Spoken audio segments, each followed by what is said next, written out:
So what we've seen since the beginning of this latest war on Gaza, which has been exceptionally apocalyptic, it has consisted of ultimately what are fantastical and idealistic aims by the Israelis, what they perceive to be for the greater good, which is the driving of the Palestinians out of Gaza into the Sinai.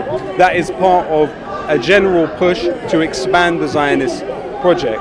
Now, Britain has had a very duplicitous role because on one side it has attempted to depict itself as somehow respecting the norms of international law, while at the same point, as has been revealed in the last few days, David Cameron, the foreign minister, who himself was a patron of the Jewish National Fund, which is the largest settlement building body in Palestine, he left his position as a patron when he became prime minister before.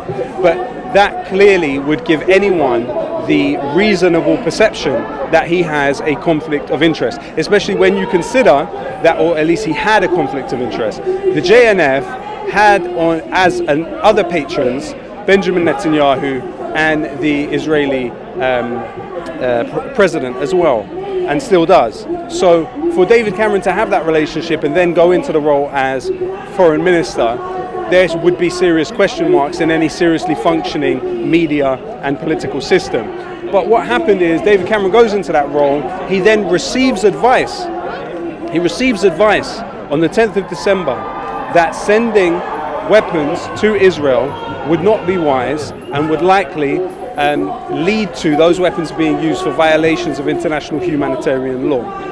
Now, David Cameron okayed those transactions to go ahead on the 10th of December. That clearly puts a level of complicity with what has happened in Gaza on the British government. Let's not forget that the Apache helicopters that Israel used, they contain components that come from British companies that are produced here.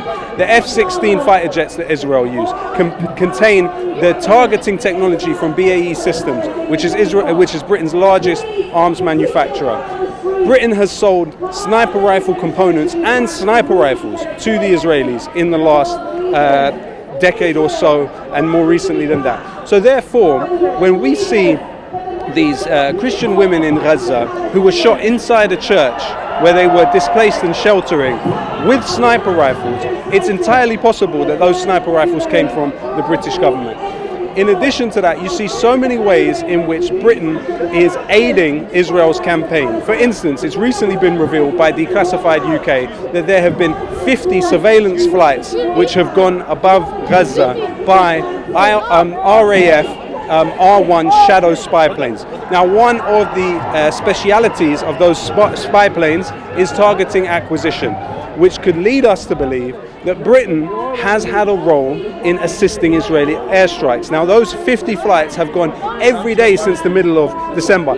Now, what you have to question is the British claim that these flights were sent to assist in hostage rescue. Now, Israel claims that that's one of its military objectives. So Britain is therefore assisting Israel in one of its key military objectives with a spy plane over the top of Gaza. In addition to that, you have the bases that Britain has in Cyprus, which occupy 3% of the land in Cyprus. Britain, according to the British High Commissioner, completely control that territory. The governments in Cyprus have no control of what the British do from those bases, apparently. The British have also sent, from the beginning of the war in October, an exponential increase in flights went with carrier planes from that place. We also know that the US used that base to send weapons to the Israelis. The US have provided Israel with tens of thousands of tons of weapons throughout this campaign. The US have sent targeting officers from the Air Force to assist Israel with targeting, as was revealed by The Intercept several days ago. So what we're talking about here is Britain, Israel, and the United States in the region acting as one hand. And that's not just war on Gaza. It's airstrikes on Syria when they want them. It's airstrikes on Yemen. It's airstrikes inside Iraq. So what you're talking about is there are established mechanisms within the region which are fighting back against Israel. Yes, it's an asymmetric war, but those mechanisms exist. And Britain and the United States are scrambling to try and disguise what their role has been in this war and continues to be.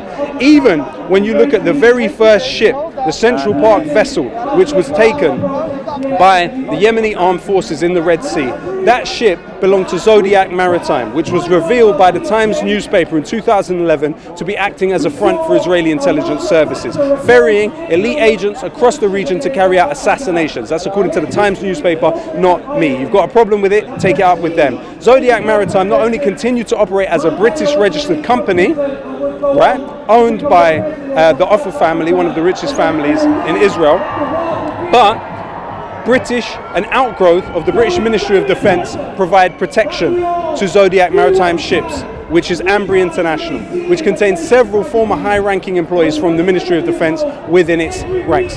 So therefore, we can only draw the conclusion that Britain has a key role. You know, former British ambassador to Uzbekistan, Craig Murray, asserted that Britain is sharing signals intelligence that it receives from its bases with the Israelis on a daily basis, meaning Britain has a key role in all of this that's going on. We have to get real here, and it's fine for us to appeal to the British political elite to call for a ceasefire, but they are direct participants in this war. They are direct participants in this war.